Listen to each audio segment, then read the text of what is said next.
সব সময় আল্লাহর কাছে এই দোয়াটা যেন আমরা করি, আল্লাহ কিয়ামতের দিন তুমি আমার হিসাব নিও না,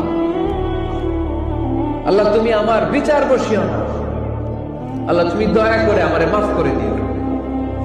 আল্লাহ যার বিচার করবেন ও জাহান্নামে যাবে, আর যার বিচার করবেন না সে জান্নাতে যাবে।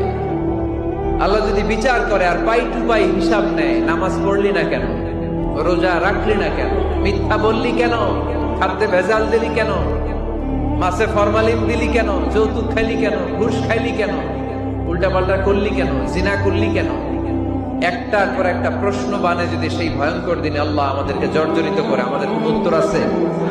সেদিন আমাদের বাঁচার কোন উপায় আছে? তাই আমরা সবাই আল্লাহর কাছে দোয়া করবো, আল্লাহ কোনো বিচার টিচার মানি না, কোনো বিচার করতে পারবো না, দয়া করবা। কথা কয় না? কি করবে? এবার আওয়াজ করে বলেন, বিচার চান না দয়া চান?